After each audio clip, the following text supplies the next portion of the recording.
ચાલો મિત્રો, આપણે હરગવાની હિંગુ વાડીએથી તોડી લીધી અને આજે હરગવાના હિંગુની કઢી બનાવવાની છે. તો હવે ગામમાં જતા રહીશું અને ઘરે જઈ અને હરગવાના હિંગુની કઢી બનાવવાની છે. તો મિત્રો જોતા રહેજો આ મારો વિડીયો.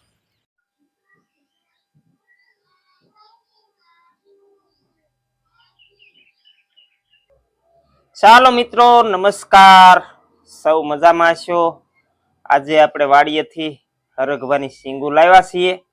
તો આજે સરગવાની શીંગોની કઢી બનાવવાની છે, એટલે કે સરગવાની કઢી કહેવાય. તો સરગવાની કઢી છે એ બધા મિત્રોએ ખાધી જ છે પોતપોતાને ઘરે, કારણ કે હરગવો છે એ આપણા ગામડામાં આસાનીથી મળી રહેતો હોય છે.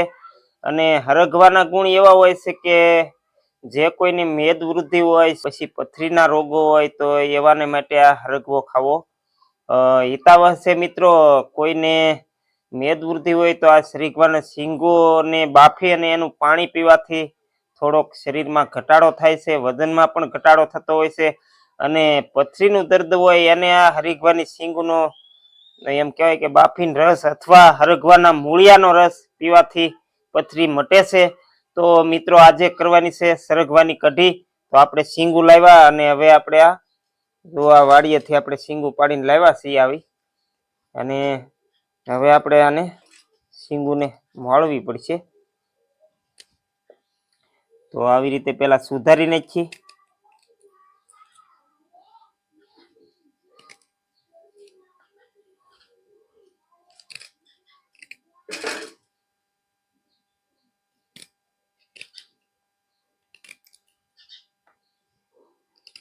આવી રીતે પેલા મોળી નાખવાની, પછી આને ઊભા સીરિયા કરી નાખવાના આમ આવી રીતે.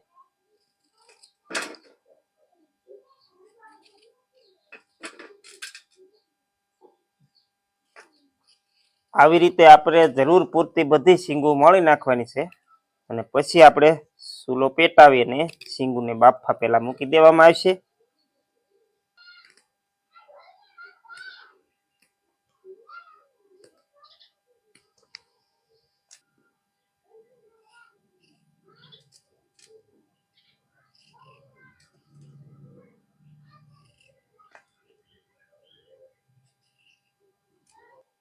હાલો મિત્રો, આપણે હરગવો મોળી નાખ્યો છે, કટકા કરી નાખ્યા શીંગુના, અને હવે સૂલે જઈ અને બાફા મૂકવી દઈશું. તો મિત્રો જોતા રહેજો વિડીયો.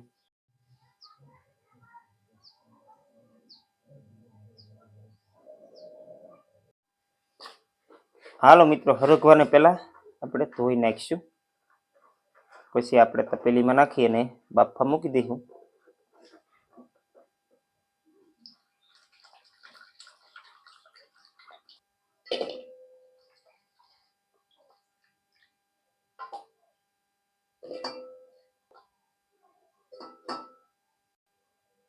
ચાલો મિત્રો, બધી શીંગ આપણે તપેલીમાં નાખી દીધી. પાણી નાખી દઈશું બાફવા માટે. ચાલો મિત્રો, સૂલો પેટાવી દઈશું અને હવે તપેલી આની માથે મૂકી દઈએ આપણે, અને ઘડીક આને સડવા દઈશું. તો આની અંદર પહેલા આપણે થોડુંક મીઠું નાખી દઈશું, હવે ઢાંકી દઈશું મિત્રો આને. હવે સડવા દઈ. ચાલો મિત્રો જોઈ લઈ. સરગવો આપણો હજી કાચો લાગે છે, થોડો કાચો છે મિત્રો. ઘડીક હજી સડવા દઈશું. ઢાંકી દઈ.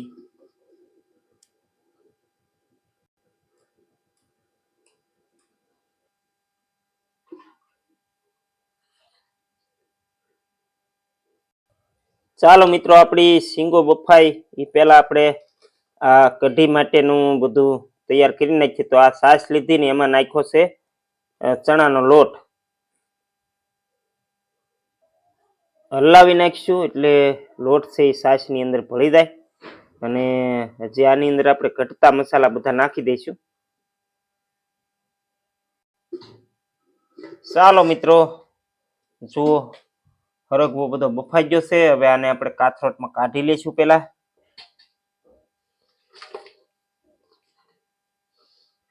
અને તપેલીમાં આપણે વઘાર મૂકવાનો છે. હાલો મિત્રો વઘાર માટે આપણે ચૂલો જગવી નાખીએ. પાછી તપેલી મૂકી દઈ ચૂલે. હવે આમાં તેલ નાખીશું મિત્રો.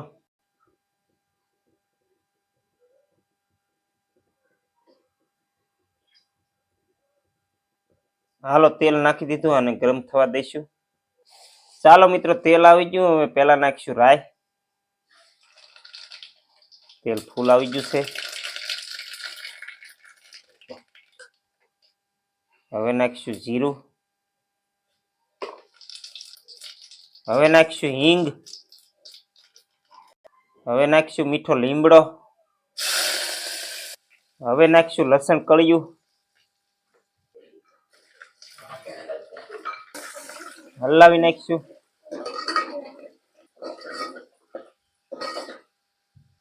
હવે નાખીશું લીલા મરચા.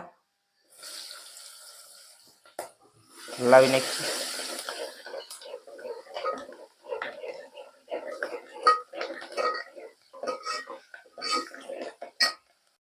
હવે નાખીશું હળદર. હવે નાખીશું સ્વાદ પ્રમાણે મીઠું. હલાવી નાખીશું.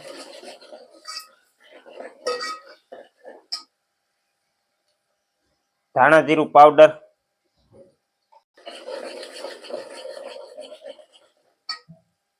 ચાલો મિત્રો હવે છાશ આપણે આની અંદર નાખી દઈશું. આપણો વઘાર પાકી ગયો છે.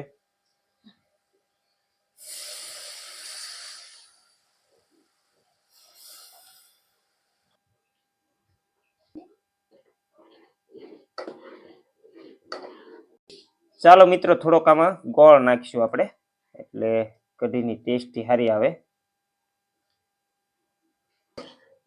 ચાલો મિત્રો આપણી કઢી પાકી ગઈ છે અને હવે થોડી વારમાં આની અંદર આપણે બાફેલો હરીગવો નાખી દઈશું.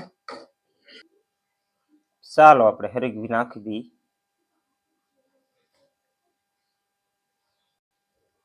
ચાલો મિત્રો નાખી દઈએ એમાં. હાલો હલાવી નાખીએ મિત્રો. જો આપણી કઢી હવે મિત્રો તૈયાર થઈ ગઈ છે. અને થોડી વારમાં આપણે છે ને આની અંદર કોથમરી નાખી અને આપણે નીચે ઉતારી લેવું. હરગવાની કઢી તૈયાર. ચાલો મિત્રો કઢી પાકી ગઈ છે. હવે આપણે થોડી વારમાં નીચે ઉતારી લઈશું. ચાલો મિત્રો કોથમરી નાખી દઈશું.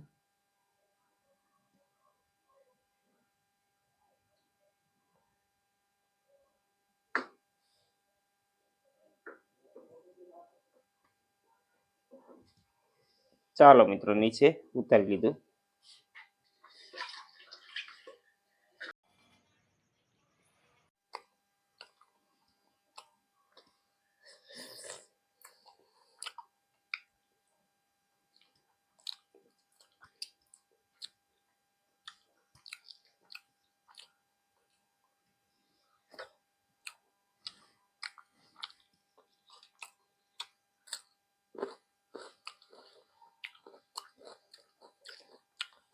બહુ મીઠી બની છે મિત્રો હરગવાની કઢી. કોણે કોણે હરગવાની કઢી ખાધી ને કેવી લાગી હવ જણાવજો. અને અમારો આ વિડીયો કેવો તમને ગમ્યો છે એ પણ જણાવજો. તો આપણે જમી લઈશું અને આવા નવા વિડીયો જોવા માટે મારી ચેનલને સબસ્ક્રાઇબ કરજો. અને અત્યારે આપણે વિડીયો પૂરો કરી દઈ. ફરી મળશું નવા વિડીયોમાં. અત્યારે સૌને સીતારામ.